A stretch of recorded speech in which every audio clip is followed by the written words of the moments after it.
बिस्मिल्लाहिर्रहमानिर्रहीम, अस्सलाम वालेकुम नाज़रीन, मैं हूं वसीम अली और आप देख रहे हैं Wasim Ali official YouTube channel. नाज़रीन, पाकिस्तान के अंदर जो इलेक्शंस हुए हैं, इलेक्शंस के बाद की जो फ़िज़ा पैदा हुई है काफ़ी तशवीशनाक है और इसी से रिलेटेड आज हमारे पास बहुत सी डेवलपमेंट्स की स्टोरीज़ हैं जो आज के व्लॉग के अंदर आपके साथ डिस्कस करनी है। नाज़रीन, गुज़िश्ता रोज़ आपको याद होगा कि मौलाना फजल रहमान ने 2 इंटरव्यूज़ दिए हैं। उन इंटरव्यूज़ के अंदर उन्होंने क्लेम किया है कि ये जो अदम एतमाद थी उसके पीछे कमर जवेद बाजवा जो उस वक्त के आर्मी चीफ थे और जनरल फैज़ हमीद जो DGISI थे वो थे, उनके कहने के ऊपर अदम एतमाद इमरान के खिलाफ लाई गई। तो उनका ये एलिगेशन था, ये इल्ज़ाम था कि इसके ऊपर साबिक आर्मी चीफ के और जनरल फैज़ हमीद ने इसके ऊपर अपना बयान दिया है। इसके ऊपर उन्होंने चैलेंज किया है मौलाना फजल रहमान को। क्या तफसीलात हैं इसके ऊपर भी आपके साथ डिस्कस करेंगे। और दूसरी बात कि मौलाना फजल रहमान नाराज़ इतने क्यों हैं, मौलाना फजल रहमान को किसके ऊपर गुस्सा है और किस बात का गुस्सा है। और जो तीसरी चीज़ है कि मौलाना फजल रहमान के बारे में क्या तासर, क्या राय पाई जाती थी तहरीक इंसाफ के अंदर। इमरान खान मौलाना फजल रहमान को क्या कुछ कहते थे और मौलाना फजल रहमान इमरान खान के हवाले से क्या सोच रखते थे, क्या उन्होंने पब्लिक तक ये सोच जो है वो पहुंचाई। इसके हवाले से आपको इमरान खान और मौलाना फजल रहमान की कुछ वीडियो क्लिप में वो आपको दिखाएंगे और उसके बाद आपको डिटेल से बताएंगे कि ये मामला क्या है और अब ये सियासी ऊंट किस करवट बैठने जा रहा है। आगे बढ़ने से पहले मेरी आपसे होगी गुजारिश कि अगर आपने अभी तक हमारे चैनल को सब्सक्राइब नहीं किया तो काइंडली अभी हमारे चैनल को सब्सक्राब कर लें, बेल आइकन को प्रेस करना मत भूलिएगा। नाज़रीन, पहले आप ये एक ऑडियो सुन लें, सॉरी वीडियो क्लिप है मौलाना फजल रहमान के हवाले से और इमरान खान के हवाले से। ये आप सुन लें ताकि आपके लिए आसानी हो कि ये लोग माजी के अंदर एक दूसरे के हवाले से क्या राय रखते थे। यहूदी लाबी, उनके बड़ी अहम शख्सियतें वो इस वक्त इमरान खान के लिए मुतहर्रिक हैं और हमारा जो मौक़िफ़ है कि ये गैर मुल्की एजेंट है, यहूदी एजेंट है, पाकिस्तान के खिलाफ उसका एजेंडा है, पाकिस्तान के आइन के खिलाफ उसका एजेंडा है, पाकिस्तान के नजरिए के खिलाफ उसका एजेंडा है। किस तरह मुल्क को तबाह करने की इजाजत दी जाए। फजल रहमान को पैसा दो, कोई भी फतवा डलवा लो। अभी मेरी जनरल बाजवा से बात हो रही थी, उन्होंने कहा कि इमरान देखें, फजल रहमान को डीजल ना कहना।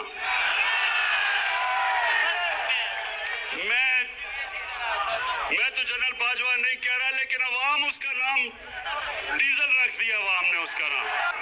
वो कह रहे हैं कि पहली दफा पाकिस्तान की असेंबली डीजल के बगैर चल रही है।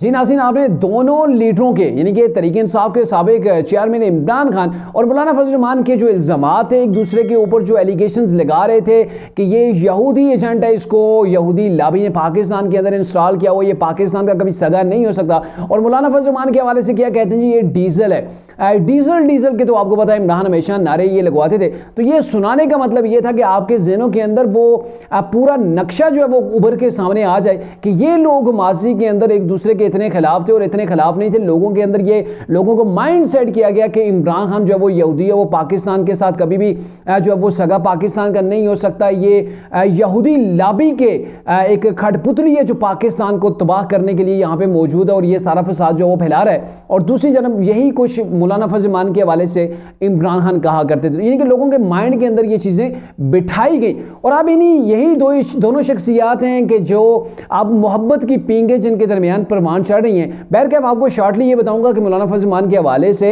इमरान की जो सोशल मीडिया ब्रिगेड थी उन्होंने क्या कुछ जो है वो गालम गलोच की, किस कदर यानी कि तौहीन करते रहे मौलाना फजल रहमान की। और अब मुझे समझ नहीं आ रही कि वही लोग जो कल तक मौलाना फजल रहमान के पीछे पड़े थे उसे गालियां देते थे। आपको पता है ना तहरीक इंसाफ के लोग कैसे गालियां देते हैं। और मौलाना फजल रहमान चूंकि PDM के सरबराह थे, अदम एतमाद जिन्होंने लाई थी, उस जो एक तहरीक चली थी उस तहरीक के सरबराह मौलाना फजल रहमान थे। तो अब उसके हवाले से तहरीक इंसाफ कैसे अपना जो है वो एक माइंड सेट चेंज करेगी, ये एक मुश्किल सवाल है। लेकिन आपको ये बताएं कि मौलाना फजल रहमान ने जो इंटरव्यू दिया, उस इंटरव्यू के बाद बहुत से मौलाना फजल रहमान की जो इंटरव्यू था उसके जो अगर क्रक्स जो है वो मैं आपके सामने रखूं तो मौलाना फजल रहमान ने जो कुछ कहा था उसके अंदर बहुत से, अब मैं झूठ तो नहीं कह सकता क्योंकि ये मजहबी शख्सियत है, इनके साथ डायरेक्टली इनको झूठा कहना तो शायद जो है वो ये एक अच्छी रवायत ना हो, लेकिन इतना कहूँगा कि उनकी जो बातें हैं उसके अंदर बहुत से जो है वो ऐसी चीज़ें हैं कि जो उन्होंने फैक्चुअल जो है वो वहाँ पे फैक्ट हैं जो इन्होंने गलत बताई हैं, और इसके ऊपर साबिक आर्मी चीफ कमर जावेद बाजवा ने भी रिप्लाई किया, उन्होंने जवाब दिया है और चैलेंज दिया गया है जनरल फैज़ हमीद की जानिब से मौलाना फजल रहमान को। और इसके अलावा हमारे पास माजी भी मौजूद है कि कब कब कहाँ पे इनकी मुलाकातें हुई हैं, तो उसके ऊपर आपको अगर थोड़ी सी डिटेल बताएं तो मौलाना फजल रहमान ने शॉर्टली यही कहा था, मैर बुखारी को एक इंटरव्यू दिया था। दूसरा समा न्यूज़ के ऊपर मलिक नदीम मलिक हैं, उनको इन्होंने इंटरव्यू दिया जिसके अंदर ये कहा था कि जो अदम एतमाद लाई गई थी उसके पीछे जो वो साबिक आर्मी चीफ कमर जावेद बाजवा और फैज़ हमीद थे, इनके कहने के ऊपर जो वो अदम एतमाद लाई गई। मैं इसके ऊपर कहीं पर भी रेडी नहीं था, तैयार नहीं था, और मैं पीछे नहीं हट सकता था कि कहीं ये ना समझे कि ये इमरान को बचाने जा रहा है। और हमें फैज़ हमीद ने यह कहा कि आपने जो अदम एतमाद लानी है सिस्टम के अंदर रह के लानी है। इस लफ्ज़ को अगर आप गौर करें कि सिस्टम के अंदर रह के आपने अदम एतमाद लानी है, इट्स मीन कि आपने आईनी तकाजे पूरे करने, आपने आइन और कानून की खिलाफ वर्जी नहीं करनी। और आइन अगर आपको कहता है तो आप अदम एतमाद लें। तो मेरे ख्याल में इसके अंदर जो उनका ये स्टेटमेंट है फैज़ हमीद की, यहाँ पे कोई उन्होंने गलत बात नहीं की कि आप सिस्टम के अंदर रह के अगर लाना चाहें तो ठीक है। लेकिन यहाँ पे मौलाना फजल रहमान का जो एक चीज़ पकड़ी गई है वो ये है कि मौलाना फजल रहमान ने कहा कि उस वक्त जब अदम एतमाद की तैयारियाँ हो रही थी, अदम एतमाद लाई गई, तो उस वक्त फैज़ हमीद DGISI थे। तो ये इनका फैक्चुअल जो है वो एक आप कह सकते हैं कि एक झूठ है जो फैक्ट नहीं है, बल्कि अदम एतमाद से लगभग कहा जा रहा है कि 4 से 5 माह कबल ही वो कोर कमांडर पेशावर तैनात हो चुके थे और उनका इंटेलिजेंस से IS से कोई लेना देना, ISI से जो है लेना देना कुछ भी नहीं था। तो ये मौलाना साहब की एक बड़ी जो है वो गलती है कि उन्होंने ये कह दिया। अलबत्ता आपको ये बताएं कि जो अंसार अब्बासी हैं दी न्यूज़ के एडिटर इन चीफ हैं, उन्होंने एक ये खबर आज जो है वो ब्रेक की, अपने ब्लॉग के अंदर भी की है, उन्होंने आर्टिकल भी अखबार के अंदर लिखा है। उनके मुताबिक कि उन्होंने जनरल बाजवा के सोर्स से बात की है, उन्होंने फैज़ हमीद के सोर्स से बात की। अब डायरेक्टली उन्होंने की हो या इसके अंदर वो ज़राए का बता रहे हूँ कि उन्होंने वहाँ पे बात किया और फैज़ हमीद ने ये कहा है कि मौलाना फजल रहमान को चैलेंज किया है कि आप भी आए, मैं भी आता हूँ और हम हलफ के ऊपर जाके बात करते हैं कौम को, ताकि सच पता चल जाए। जनरल बाजवा के वाले से भी ये कहा गया है कि जनरल बाजवा ने तमाम के तमाम इल्ज़ामात की नफ़ी कर दी है, तरदीद कर दी है। और हमारे पास इस चीज़ का एक चीज़ें वो जो जनरल बाजवा ने जो इन्हें बताएंगे, तो उनके मुताबिक जनरल बाजवा ने कहा कि 2-3 बार मौलाना फजल रहमान से हमारी मुलाकात हुई है। एक बार तो उस वक्त हुई थी 2019 के, जब धरना मौलाना फजल रहमान इमरान खान की गवर्नमेंट गिराने के लिए इस्लामाबाद के अंदर धरना दे रहे थे, तो उस वक्त आर्मी चीफ की रिहाइश गाह के ऊपर मौलाना फजल रहमान के साथ उनकी मुलाकात हुई थी। और जो दूसरी मुलाकात हुई थी जो सबसे अहम है, जिसको आप ज़रा गौर से सुनिएगा और समझिएगा कि 2019 है, 2019 में 2022 के अंदर ये मुलाकात हुई है।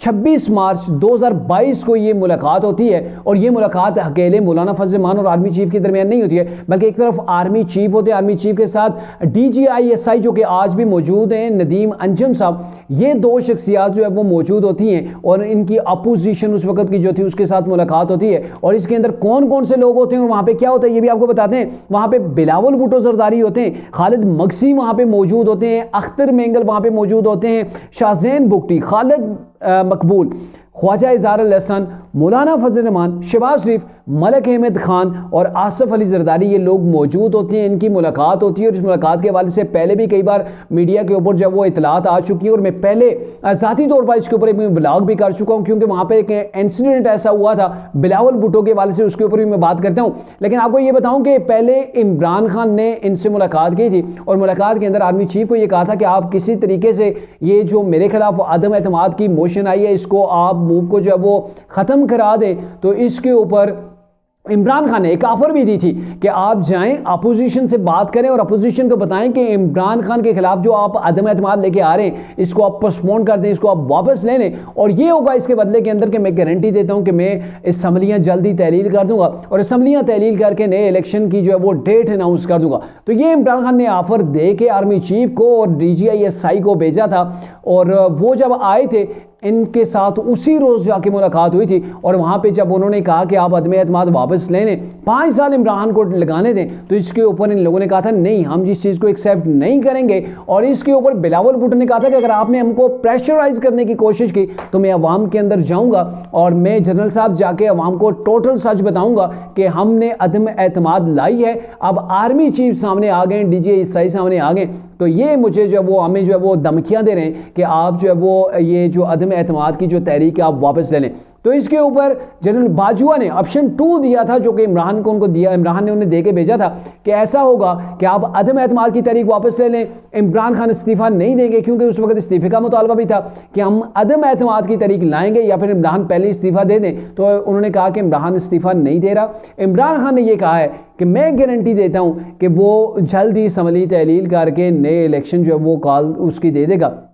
तो इसके ऊपर वहाँ पे शहबाज शरीफ के हवाले से ये बात सामने आई थी कि शहबाज शरीफ एग्री कर गए थे, लेकिन इसके अंदर बिलावल भुट्टो जरदारी और मौलाना फजल रहमान ने इस चीज़ को तस्लीम नहीं किया था। उन्होंने कहा था कि हमारा आइनी हक है हमारे पास और हम इसको इस्तेमाल करके रहेंगे, या फिर इमरान पहले ही जो है वो इस्तीफ़ा दे दें। तो ये उनकी एक बैठक हुई थी और यहाँ पर मौलाना फजल रहमान ने जो कहा है ना, जैसे कि PDM के अंदर जो जमातें मौजूद थी, जैसे मुस्लिम नून थी, मुस्लिम नून की जानब से मरियम औरंगजेब की जानब से एक मौक़िफ़ सामने आया है। उन्होंने कहा जी ऐसी कोई मुलाकात हमारे सामने तो कम से कम नहीं हुई है कि जिसके अंदर ये कहा गया हो, बल्कि बचाने की कोशिशें तो हुई हैं।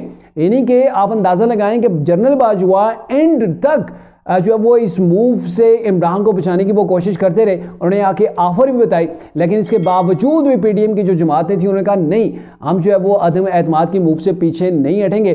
तो एक कमर ज़मान कायरा के हवाले से या कोई और पीपल्स पार्टी की लीडर हैं, उनकी जानब से अलबत्ता ये चीज़ सामने आई है। उन्होंने कहा है कि जब हमने अदम एतमाद लाई तो उससे पहले हमारी कुछ मुलाकातें हुई थी, तो उसके अंदर हमें कहा गया आप अदम एतमाद लाएँ ना लाएँ ये आपका काम है, ये सियासी ग्राउंड है। हमने जो है वो मामलात को पीछे खींच लिया है कि अब हम जो है वो सियासत के अंदर मुदाखलत नहीं करेंगे। आप जाने और दीगर सियासतदान जाने, आप अपने घोड़े को मैदान के अंदर दौड़ाएं। हमारा किसी किस्म का ना तो अदम एतमाद लाने के अंदर और ना ही इमरान को बचाने के अंदर कोई रोल होगा। तो ये बेसिकली वो चीज़ें सामने आ रही हैं कि जो हकीकत के अंदर हुई थी और उसके अंदर मौलाना फजल रहमान सबसे फ्रंट के ऊपर खड़े थे। अब यहाँ पे एक सवाल भी पैदा होता है कि तरीके इंसाफ से मौलाना फजल रहमान के PK के अंदर आ रहे हैं, वहाँ पे नून मौजूद नहीं थी, वहाँ पे पीपल्स पार्टी से मौलाना फजल रहमान नहीं आ रहे हैं, लेकिन इसके बावजूद भी मौलाना फजल रहमान इमरान से हाथ मिला के एहतजाज कर रहे हैं। तो ये किसके ऊपर गुस्सा निकाल रहे हैं? तो बेसिकली मौलाना फजल रहमान ने जब बल्दियाती इंतखाबात हुए थे, फेज़ 1 हुआ था PK के अंदर, तो उसके अंदर इन्होंने अच्छी खासी कामयाबी हासिल की थी। फेज़ 2 के अंदर मौलाना फजल रहमान नाकाम हो गए थे और अब मौलाना साहब यही समझ रहे थे कि इमरान फिक्स हो गया है, जेल के अंदर है, तरीके इंसाफ टूट फूट का शिकार है, यहाँ पे खटक है, उसकी प्रोग्रेस ही कुछ नहीं है। तो मैं CM पंजाब जो है वो आराम से अपना PK वो हम आराम से निकाल लेंगे, यानी कि अच्छी खासी सीटें निकाल लेंगे। और अब मौलाना फजल रहमान को ये शौक लगा है कि उनकी कारकर्दगी के बेस के ऊपर जो वो अवाम ने उन्हें मुंतखब नहीं किया, तो इसकी वजह से वो काफ़ी गुस्से के अंदर हैं। बजाय इसके कि वो सोचें उनको हराने वाली तरीके इंसाफ है, और अगर वहाँ पे धांधली हुई है तो फिर आप तरीके इंसाफ के खिलाफ एहतजाज करें ना, आप तरीके इंसाफ के खिलाफ अपना बयानिया बनाएं। आप ये कहें कि तरीके इंसाफ ने ये फलां फलां हल्के हैं, वहाँ पे धांधली के आप ट्रिब्यूनल के सामने जाएं, आप उसके ऊपर प्रोटेस्ट करें, आप कोर्ट के सामने जाएं, लेकिन वहाँ पे जाने के बजाय आप उसी तरीके इंसाफ से जो आपसे जीती आप उसको लेके आगे बढ़ रहे हैं। तो इट्स मीन कि मौलाना साहब गुस्से के अंदर हैं। अब ये गुस्से के अंदर किसके ऊपर है?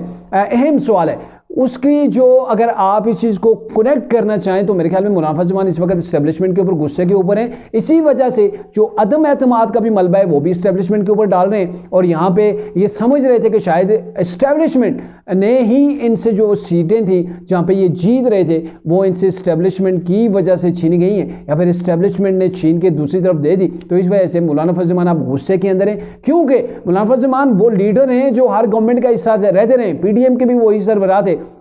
तो अब बड़े लेवल के ऊपर वो कहीं पर भी बार्गेनिंग नहीं कर सकते। जाहिर है आपके पास सीटें नहीं है, जब आपके पास सीटें नहीं है तो आपको कौन मुंह लगाएगा। तो इसीलिए मौलाना फजल रहमान अब 4-5 साल मजीद जो वो इंतजार नहीं कर सकते, और वो चाहते हैं कि किसी तरीके से ये इंतखाबात जो है वो कालादम करार दे दिए जाए और दोबारा से PK के अंदर उनको मौका मिले, और मौका मिले तैयारी करके वो दोबारा से इलेक्शन के अंदर आ सकें। और दूसरी जानब वो ये चाहते हैं कि इस्टेब्लिशमेंट को थोड़ा सा गंदा किया जाए, उसके ऊपर प्रेशर बिल्ड किया जाए। और आपको बड़ी खबर ये भी दें कि सुप्रीम कोर्ट के अंदर इन इंतखाबात को कलअदम कराने के लिए एक दरख्वास्त गई है, और उस दरख्वास्त को भी टेकअप कर लिया गया है। अब ये दरख्वास्त जो है जो बताया जा रहा है ये तकरीबन 18 फरवरी का बताया जा रहा है कि इसके ऊपर समाअत होगी, और इलेक्शंस के हवाले से दरख्वास्त है कि इलेक्शन जो है वो इनको कालादम करार देकर नए इलेक्शन करवाए जाएं, जो कि मुझे नहीं लगता कि पॉसिबल है। पाकिस्तान के अंदर जिस हालात से पाकिस्तान गुजर रहा है, मुश्किल से एक इलेक्शन हुए कि दोबारा से ऐसे कोई इलेक्शन हो सके।